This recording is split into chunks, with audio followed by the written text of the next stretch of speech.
Dr. Archer and Lennox cannot coexist in the ED anymore. Chicago Med, new Wednesday on NBC and Peacock. See it, read it, stream it. Local news as it's happening right now with the Hawaii News Now mobile app. All you need to know wherever you go. Every time I come here, I just want to cry. How a family says their uncle's home was stolen and the new law to protect your house. Plus, support for new mothers facing breastfeeding challenges. Investigate TV Plus. Tomorrow at 2:30 on KHNL. Time and Temp brought to you by AC Warehouse and Mitsubishi Electric. This is Hawaii News Now. Right now at 10, a scuba company reveals a key decision before a dive that ended with a rescue. The captain's inability to act on that whole thing was very shocking to me. Why I still alive? A surfer who lost a leg to a shark thanks the man who saved him.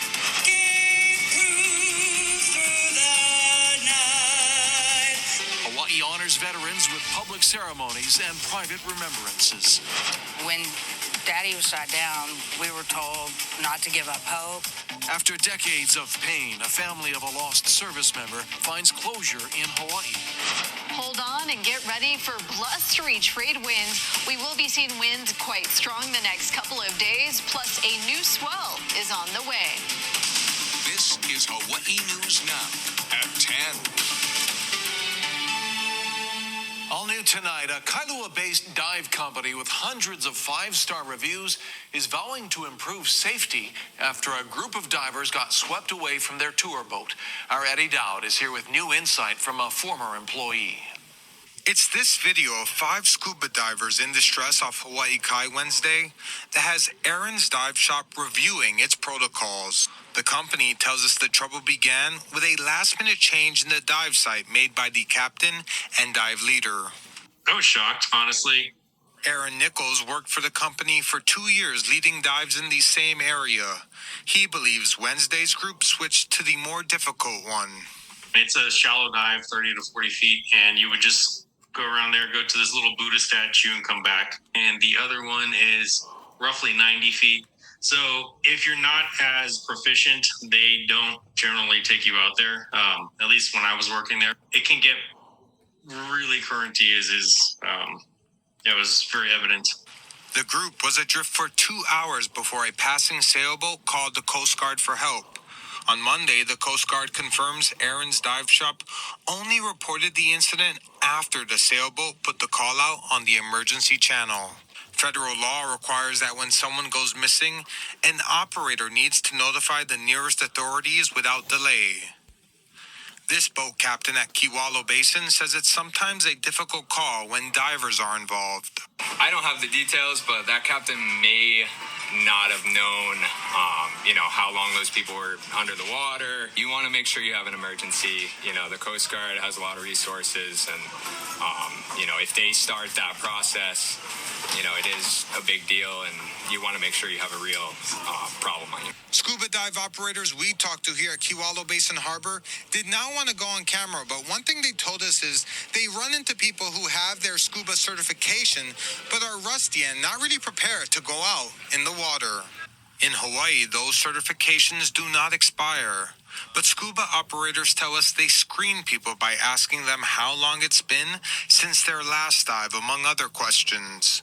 But Nicholas says it's ultimately up to the captain and instructor. Anytime we were there and we had people that weren't capable of doing anything, something slightly more risky, we're like, nope, we're going for the safety.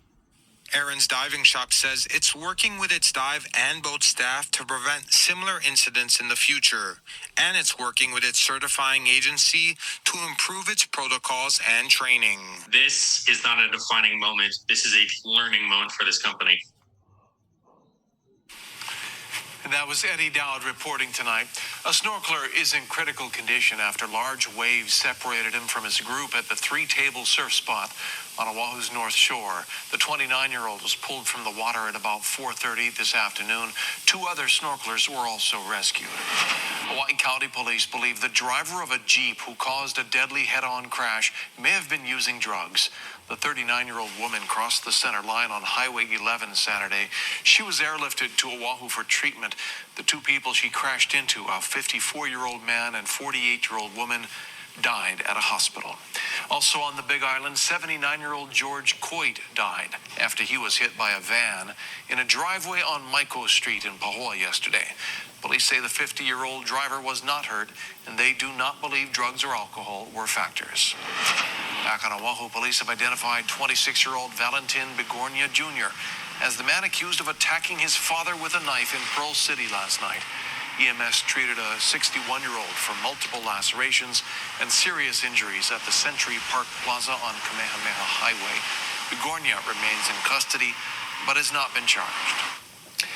More than 2,500 workers have ratified a new contract with 5 Waikiki Marriott hotels. Employees approved the deal today for the Royal Hawaiian, Sheraton Princess Kaiulani, Sheraton Waikiki, Waikiki Beach Marriott Resort, and the Westin Moana Surfrider. Their union says the contract comes with raises and a management commitment to address workload and staffing concerns. The Sheratons on Maui and Kauai will take their ratification votes later this week.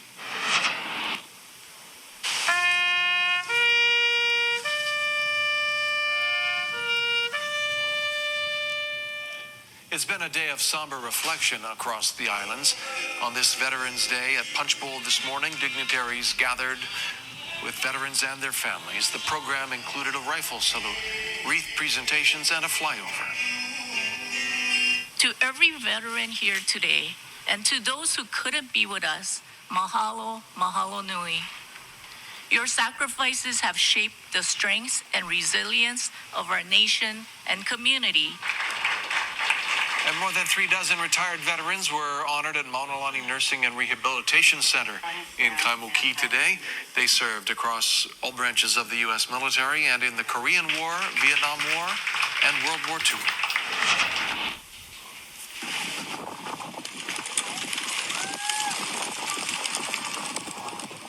These doves were released to symbolize peace, hope, and freedom at the Maui Veterans Cemetery in Makawao.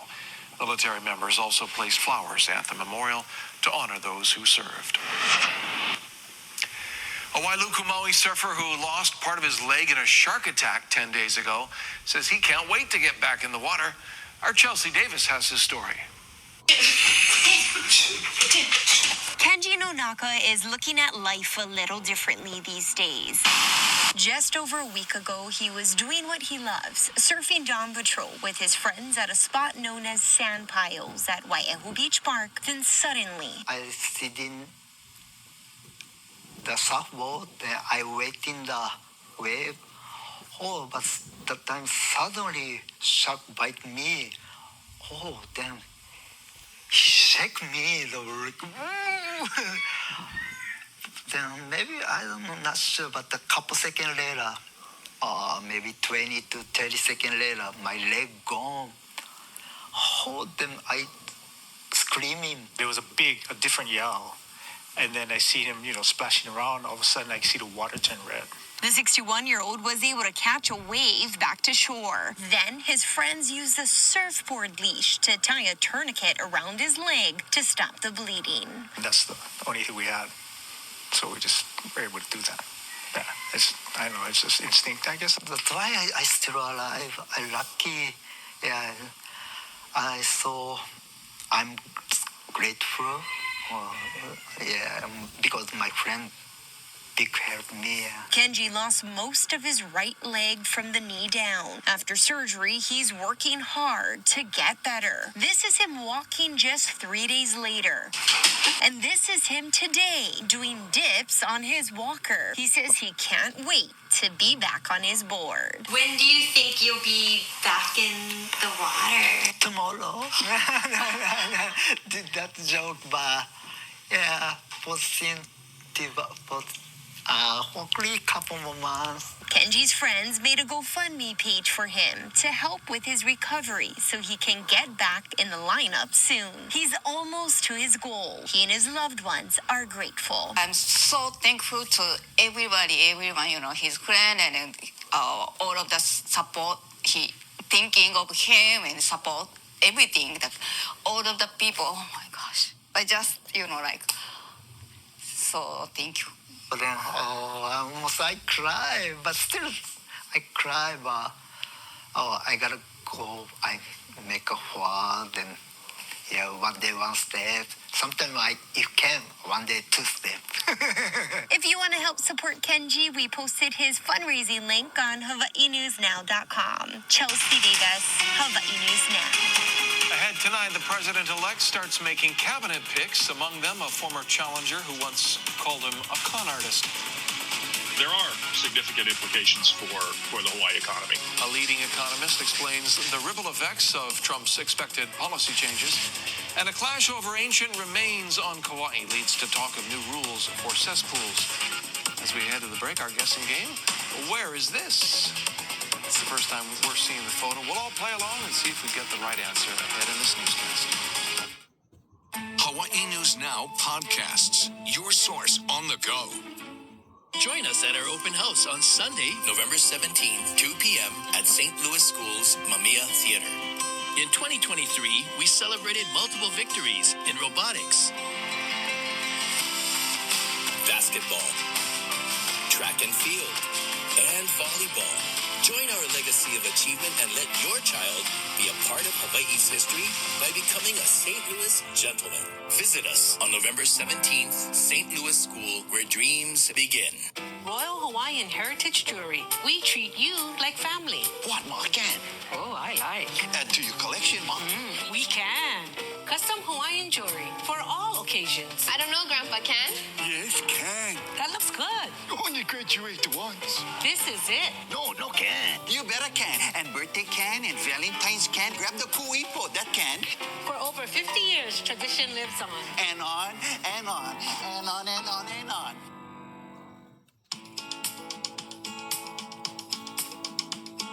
Providing care for a loved one isn't easy. Hawaii Meals on Wheels offers support. They deliver nourishing meals, giving families peace of mind. Hawaii's families are not alone. One battle's been won. Having meals for my brother Stanley. Thank you, Hawaii Meals on Wheels.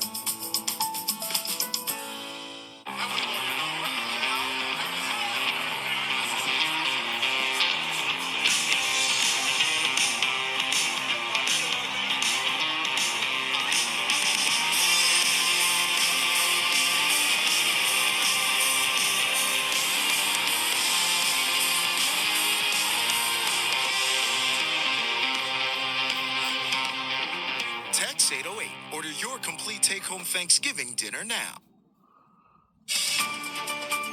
On the next Spotlight Now, we focus in on housing in the state of Hawaii. We'll be talking with experts in policy and with banking. Join us for that live at 1 o'clock Tuesday on K5. Count on Sunrise to get you ready for your mornings.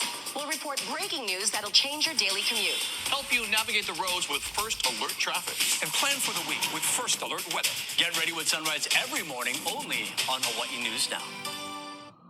This is Hawaii News Now. President-elect Donald Trump has begun filling positions in his new administration. Former ICE Director Thomas Homan has been named border czar.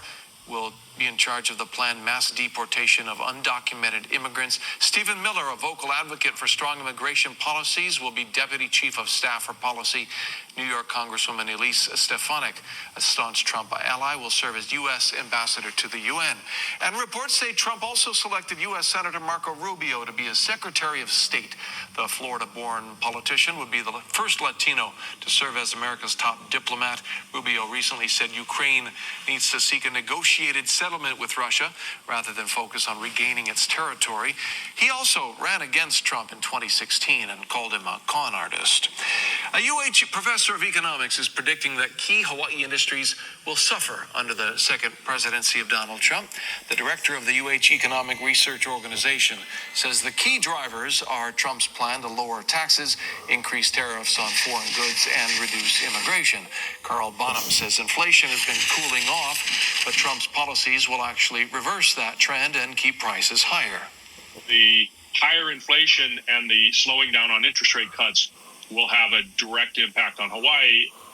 Also acts to raise the value of the dollar and weakens the ability of international visitors to spend. So those are, I would say, those are the most likely things that we would start to see happening in 2025. Some of those things that are directly going to affect our people, especially here in Hawaii, the kupuna on Social Security, our overtime workers, and our tips is for our hospitality is going to be a huge boon to our local families here. Trump's Hawaii campaign leader there also points out the stock market has risen in a show of support for Trump's plans. For the full interview for Hawaii with the predictions, head to hawaiinewsnow.com.